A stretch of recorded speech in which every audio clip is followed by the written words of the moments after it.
الحمد لله رب العالمين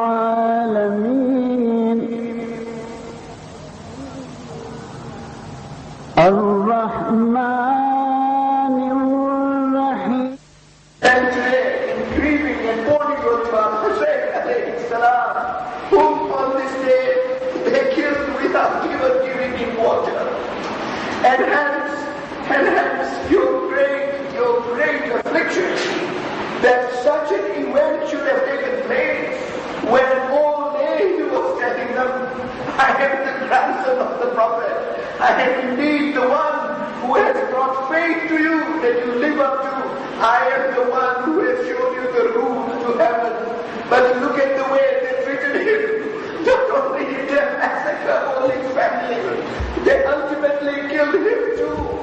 And hence your decision today to do two things in particular. One, to send a curse on those who behaved in that way to him. And secondly, to send your salam on him for all these sacrifices. Indeed, sending salam is also straightforward for you. That he be saluted who sacrificed almost everything he had. Indeed, his prayer to Allah on this day was, Oh Allah, I have had everything of mine given up and destroyed entirely in your cause. And I've given up all that entirely so that your cause may survive. Salam to him on that day.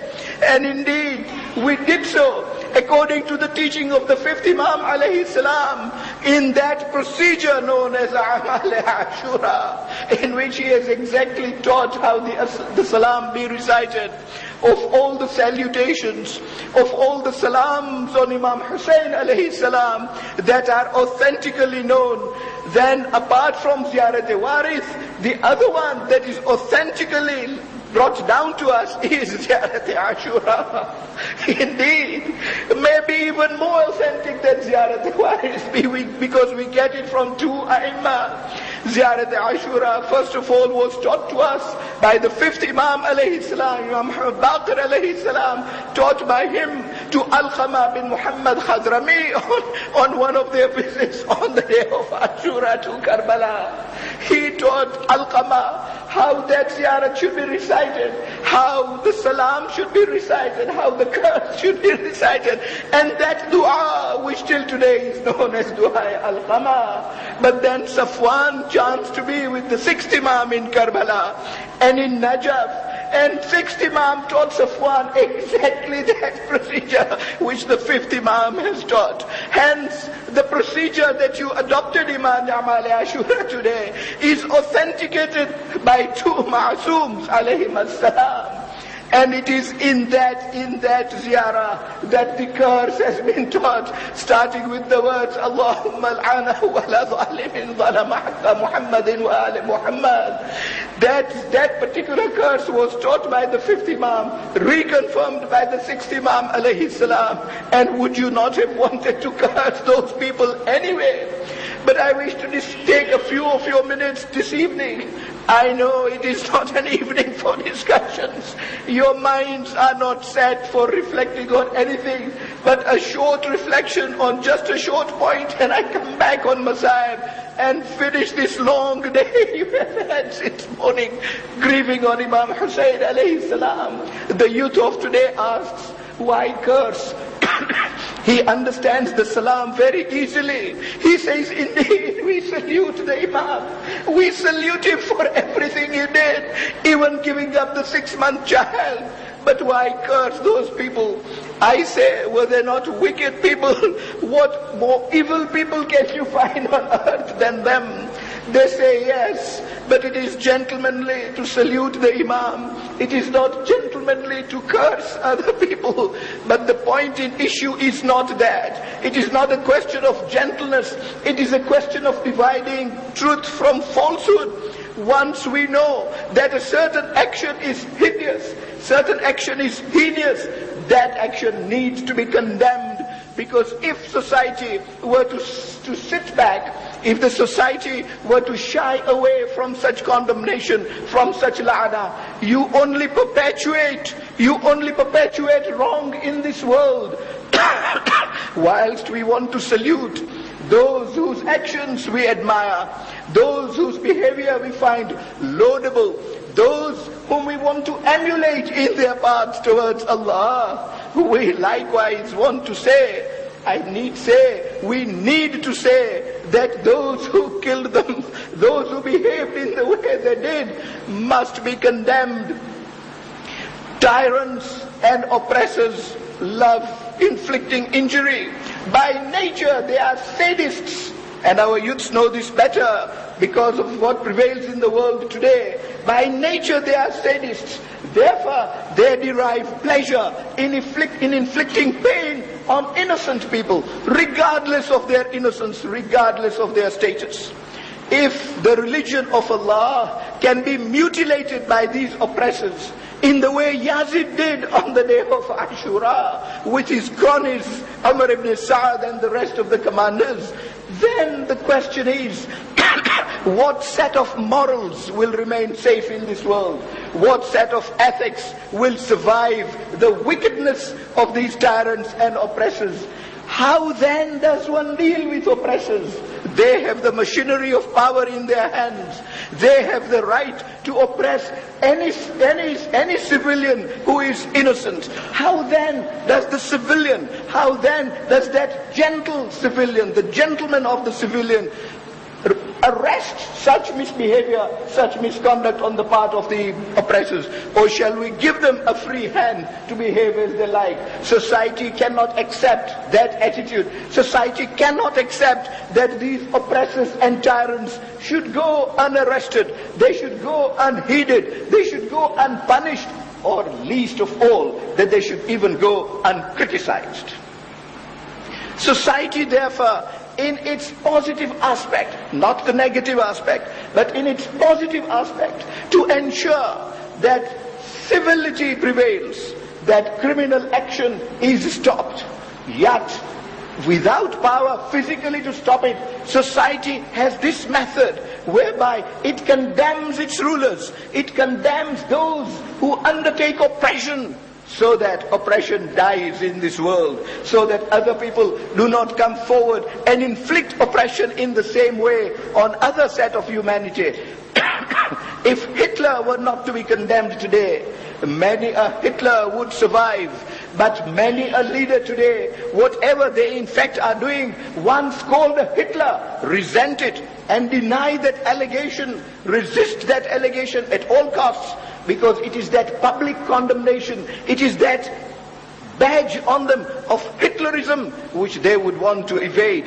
Today, even today, when nations are not able to control other nations, when there is a tyrant in a nation which the international setup is not able to do anything at all about it, they gather in the headquarters of the United Nations, and what do?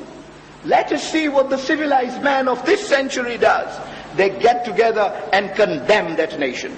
They condemn their action for the wrong that they do. Because in that condemnation there lies deterrence. And it is that deterrence that becomes effective by what is called public opinion. Today, the world is governed by public demand. It is governed by public opinion. And hence, it is that perpetuation of that public opinion which is paramount. Imam Hussein alayhi salam gave his life for a cause. If we find that cause dear to us, and we want to perpetuate that cause in this world, not only do we need to salute Imam Hussein alayhi salam, we have to condemn Yazid.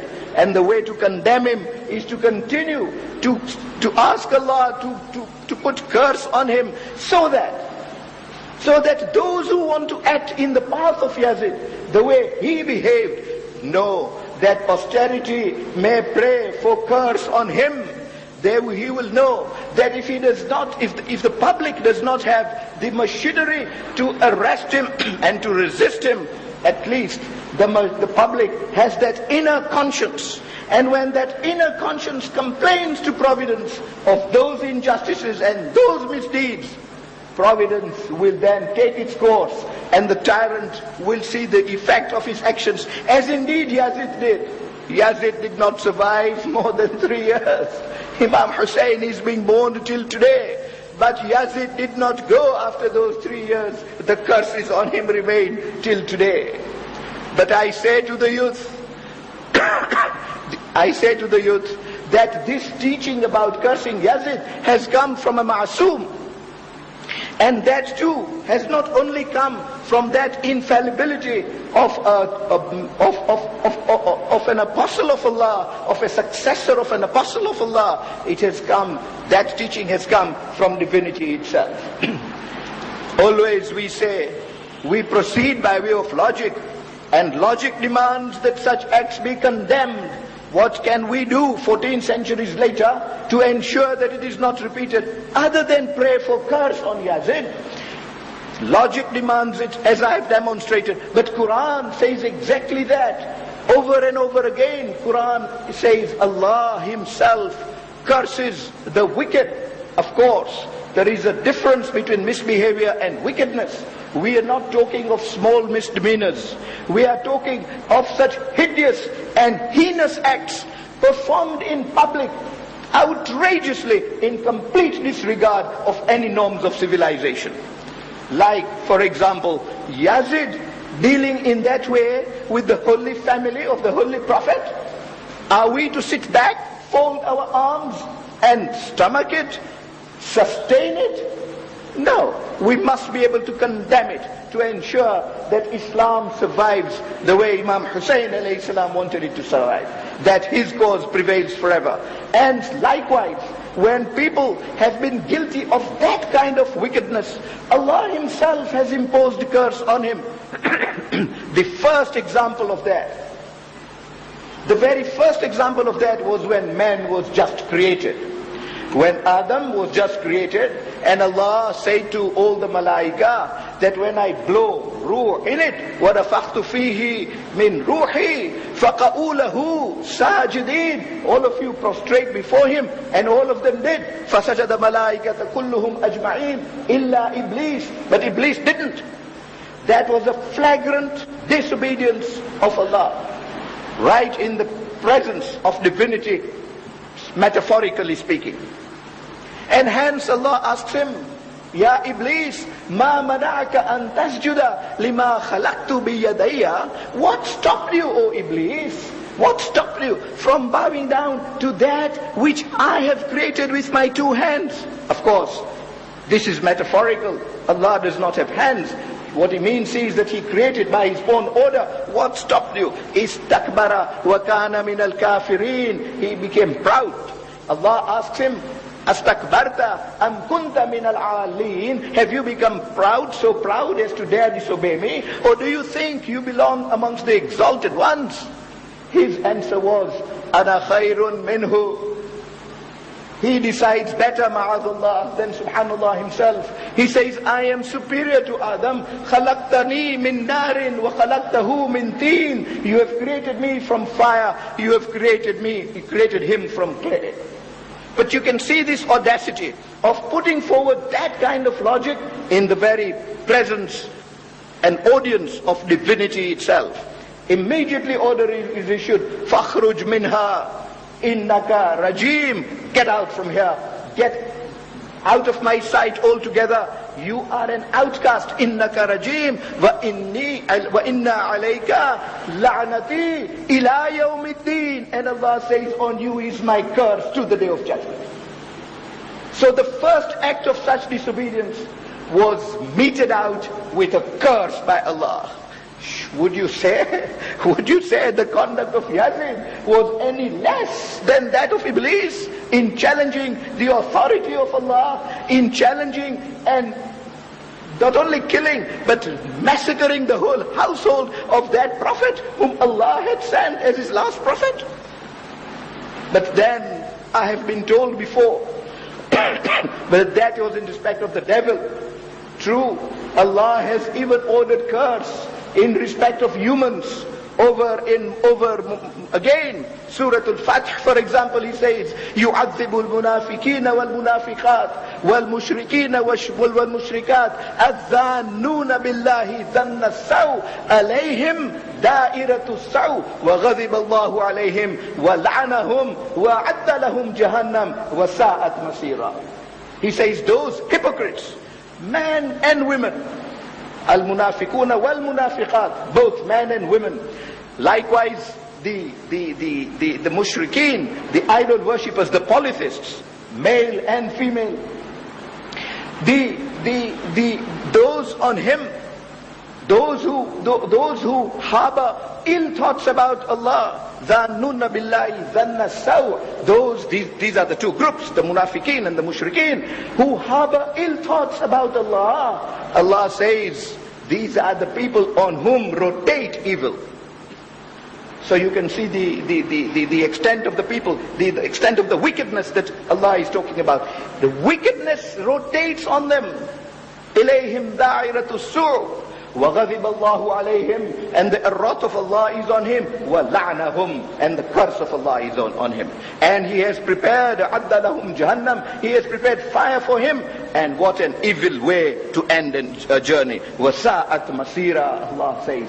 So you can see, when we are talking of these fellows who deny the oneness of Allah, those on whose tongues the message is different from what they harbor in their hearts, Allah says they are so wicked, they are so evil, that wickedness rotates on them.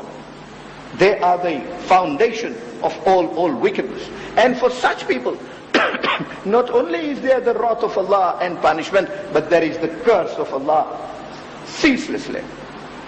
Indeed, for Shaitan, you heard that he was cursed ila yawmiddin, ceaselessly. Every day there is curse on him. Likewise on the munafiqeen and mushrikeen. And if I am talking anything that you are not familiar with, you are so familiar with the ayah on Mubahala, where the Holy Prophet is told, قُلْ تعالوا ندعو أبناءنا وأبناءكم ونساءنا ونساءكم وأنفسنا وأنفسكم ثم نبتهل ونجعل لعنة الله على الكاذبين. Call your sons, men and women and yourselves. We get together and we have this invocation, and in that invocation, what do we ask? We ask that the curse of Allah should be on the liars. How was Yazid different? How was Yazid different? A liar from top to bottom, from head to toe. And a munafiq in all respects. He was no Muslim, I don't need to tell you this. And yet, he was sitting on the pulpit of the Holy Prophet. He would sit on the throne calling himself the king of Muslims. Why?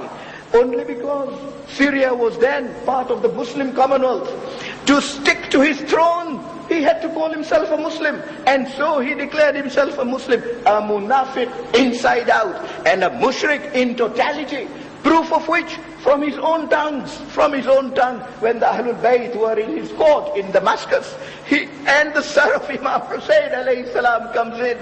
When the son of Imam Hussein alayhi salam comes in, what does this wicked man do? He turns round, looks at the head, and looks at his courtier, and then looks at the ceiling of his court and says, "O spirits of my grandparents."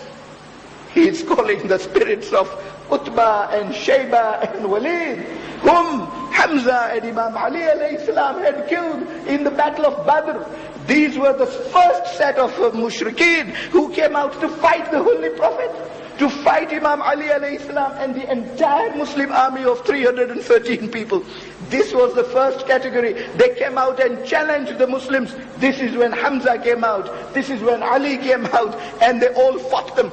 Utbah was killed, Ubaidah was killed, Shayba was killed, Walid was killed. Hinda, the daughter of Utbah, the sister of Shayba, the mother of Walid, is so upset that she wants revenge to be taken, and Uhud takes place. Yazid is the grandson of that Utbah. Utbah, the father of Hinda.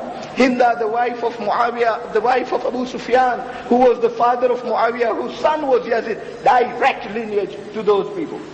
And he turns round audaciously, unashamedly on the throne in Damascus and says, "O spirits of my grandparents, come and see how I have avenged your death at the hands of Hussein, the grandson of the Holy Prophet, the son of Ali." Ali was the one indeed who killed Shayba in Badr, the brother of Hind, forefather of Yazid.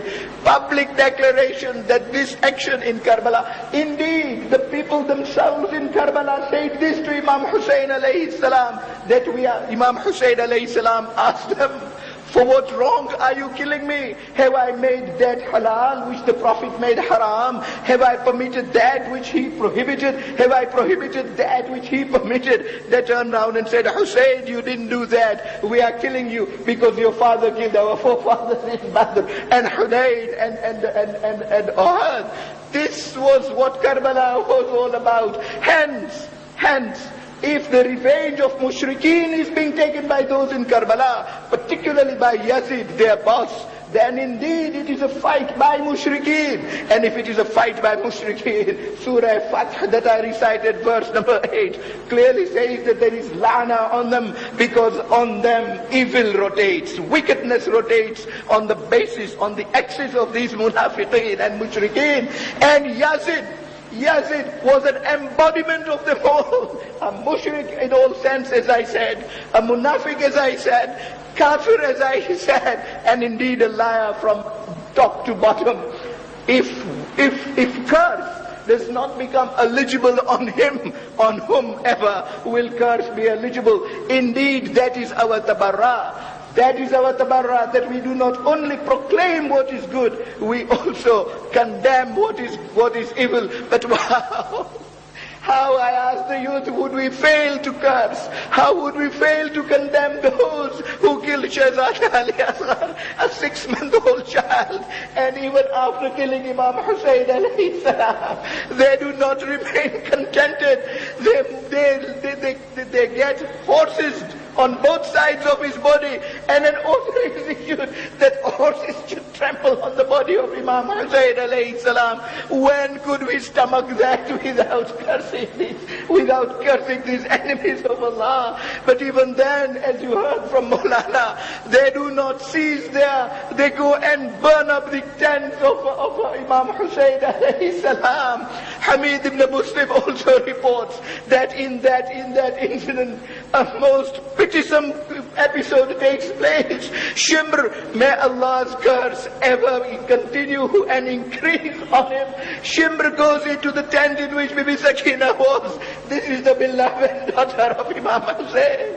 The beloved daughter, only 4 years old.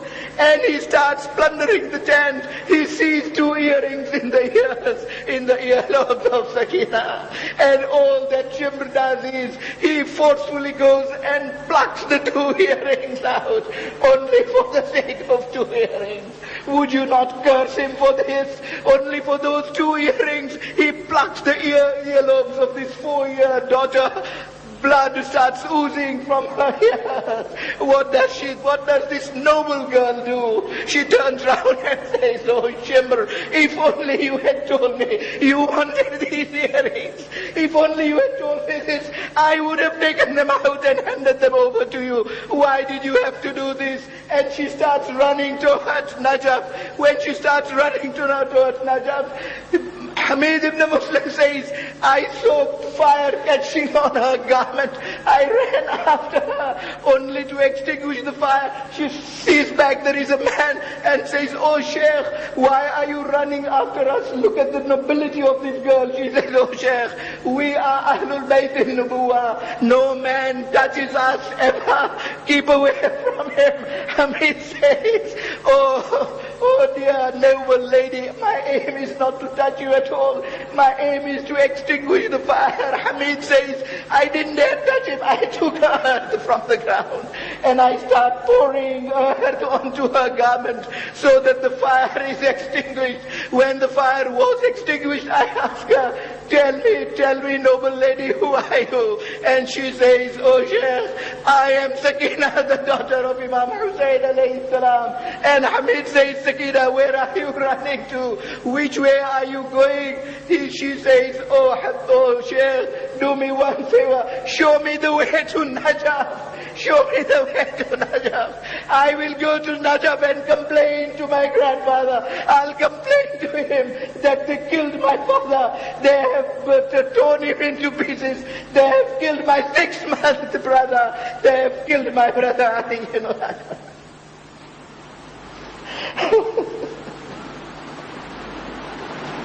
ألا لعنة الله على القوم الظالمين وسيعلم الذين ظلموا أي منقلب ينقلبون.